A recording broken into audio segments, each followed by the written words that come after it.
está falando sobre a fala de Jesus na cruz. O que de fato ele quis dizer com te digo que hoje estarás comigo no paraíso? Vocês têm uma mesma interpretação? Não, com certeza acho que não vai ter, não. Mas não. A minha tese doutoral foi sobre isso. Quando você diz em grego, amen, amen, lego soi, met emu essente paradeiso, você tem alguma situação ali que você tem um advérbio, semeron, entre dois verbos. E a questão é, qual dos dois que vai qualificar o semeron? É o hoje, te digo, ou estarás? Então, possibilidade de leitura A. Em verdade te digo hoje, tu estarás comigo no paraíso. Possibilidade de leitura B. Em verdade te digo que hoje, falei certo? Estará no paraíso. Ou te digo hoje, estarás comigo. Ou te digo hoje eu estou te dizendo que você vai estar comigo no paraíso. Ou eu estou dizendo que hoje você vai estar comigo no paraíso. Lembrando que nessa época que Lucas foi escrito, Lucas 23:43, era escrito contínuo, não havia separação de vírgulas ou pontos, é tudo junto. Pelo menos no grego, né? No hebraico já tinha alguma separação lá com pontinhos, mas no grego não. Então esse debate já vem desde longa data. Você tem, por exemplo, o Teofiláquio defendendo uma leitura, você tem o Curatoriano, o Códex Curatoriano de outra leitura, você tem no Códex Vaticano, você tem um hipóstigma depois do semeron. Isso é interessante. E esse hipóstigma, ele está com a mesma letra do manuscrito do quarto século, porque o Códex Vaticano, B12, ele tem uma interpolação posterior, que ele tem um manuscrito do quarto século, e posteriormente alguém embelezou esse manuscrito escrevendo outras coisas, letras coloridas e tudo mais que no século XII. Só que eles notaram que a hipóstigma, o ponto que está depois de semeron, é do quarto século, então entendendo, e não é um ponto de deslize não.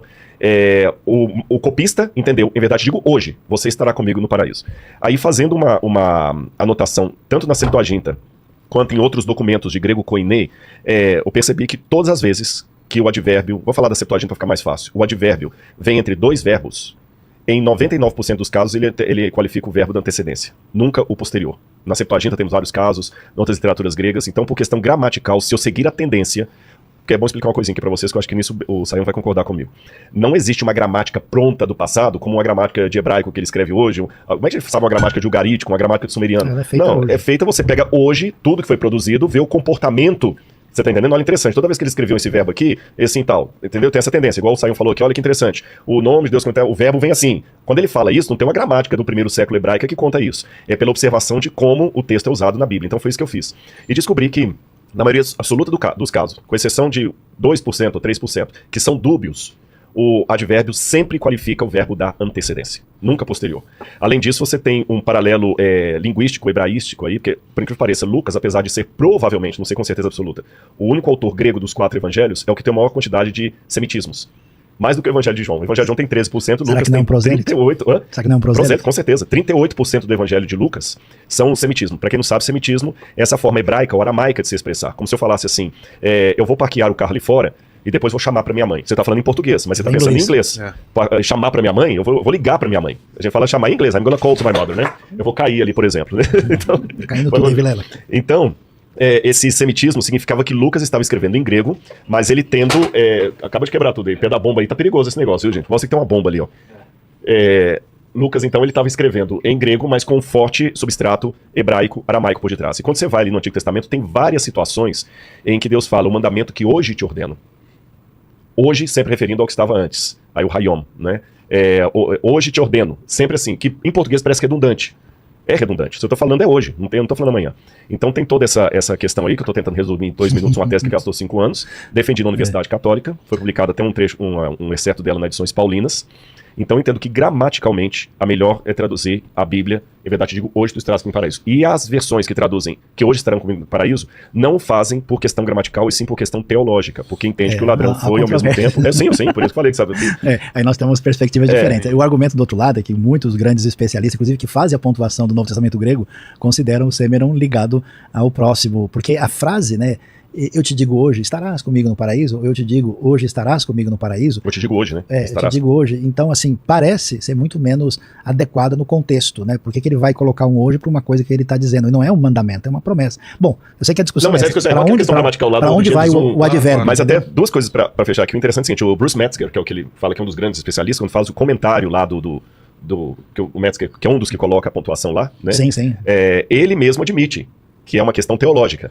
Porque a pontuação do The Greek New Testament, até que há pontuações do The Greek New Testament, que é diferente da pontuação do Nestle Aland. Sim.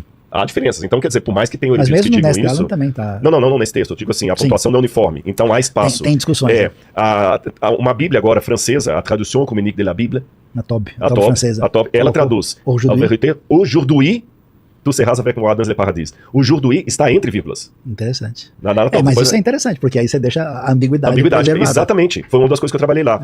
A TOB falou assim, olha, deixemos a ambiguidade, se deixa a ambiguidade preservada, significa que você não pode... Isso faz muito sentido. Você tá entendendo? Agora, o mais legal disso aqui, que eu acho bacana, nós vamos ter uma outra oportunidade ainda de falar sobre essa questão de diferenças teológicas e tudo, que eu quero um dia falar com você sobre Apocalipse aqui. Sim, que a gente tem esse programa marcado. Que Apocalipse é um negócio complicado, ele quer que eu fale de Apocalipse aqui. Então, é o livro mais disputado. Mas olha que interessante, isso aqui eu queria deixar como referência aqui. O Saião, eu não vou chamar amigo, irmão de anos, que eu conheci o Saião em duas etapas. Na Mesopotâmia. Na Suméria. Primeiro que eu já ouvia falar do Luiz Saião, vi os livros dele, e um dia, em Salvador... Me chamando de velho, tá vendo? Não, eu falei que tava junto, então eu não posso chamar Noé de velho, se eu tava continuando batendo martelo com ele ali. Eu tava em Salvador. Ele era Noé, era uma você que tá falando, tudo isso. Em verdade, te digo hoje. Aí o que acontece? Eu tava saindo eu tava entrando no hotel, ele estava chegando. Ou o contrário, não, eu estava dando entrada, você estava saindo. Isso. Quando eu olhei, eu até conversei com o que estava me levando pro hotel, eu falei assim, aquele ali é o Luiz Saião, eu nunca tinha visto ele pessoalmente, só conheci pelas fotos dos livros, né? Aí ele virou e falou assim, olá, Rodrigo, tudo bem? Rapaz, eu fiquei me sentindo, cara, o Luiz Saião sabe meu nome. Não, mas eu me senti o cara, sabe? Depois disso, a gente encontrou mais uma vez ou duas e tal, fiz uma amizade com Israel. Quando você me perguntou que teólogo que eu recomendava vir pra cá, eu não recomendei nenhum adventista. O primeiro nome que eu falei foi ele, foi a primeira pessoa que eu recomendei foi aqui. E de lá pra cá, a gente tem estado junto, agora vocês veem que interessante. O Saião não é adventista, eu não sou batista.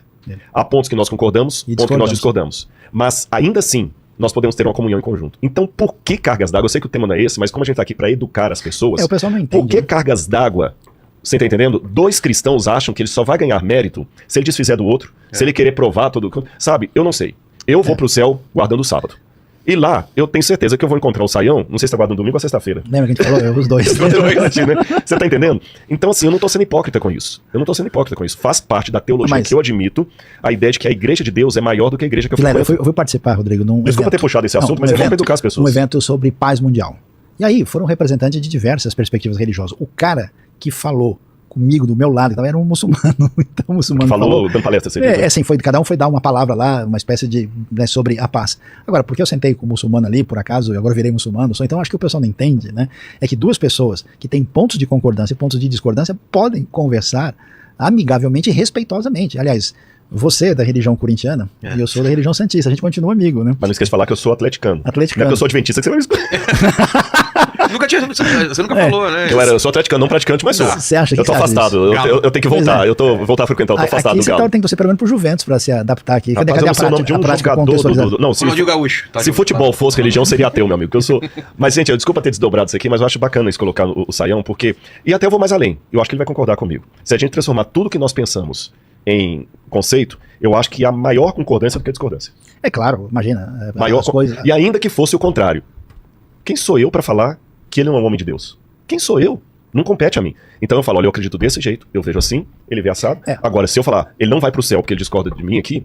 eu acho que a comunidade, acho que não é só a comunidade da fé, eu acho que isso tem um pouco a ver com a realidade do brasileiro, que não está acostumado a conversar, dialogar, falar de ideias diferentes, de uma maneira em que essa discussão, inclusive, leve a pessoa a conhecer, a pensar, a refletir, a pesquisar, né? Você não precisa bater o martelo em tudo que a pessoa está dizendo, né? E você pode ter amizade e respeito, né? Inclusive, assim, ó, por exemplo, você pega quem que é o cara que é o maior especialista em João do mundo, nas cartas de João, é o Raymond Brown, um católico jesuíta. Agora, sabe que isso quer dizer que tudo que o catolicismo fala eu concordo, porque eu reconheço que ele é um cara bom? É o maior especialista levítico do mundo, é um judeu, Jacob Milgrom. O comentário dele são 3 volumes, 1.600 páginas. Então agora eu sigo o judaísmo do Milgrom porque eu reconheço o trabalho dele. Então acho que essa infantilidade e a falta de compreensão é que o pessoal não... E não ridicularizar o outro porque tem uma parte... Imagina agora você pega o Milgrom por causa dos pontos discordantes, mas esse cara é um ridículo. Não sabe o que tá falando, não entende nada. Esse é que é o outro extremo. Por causa dos pontos discordantes...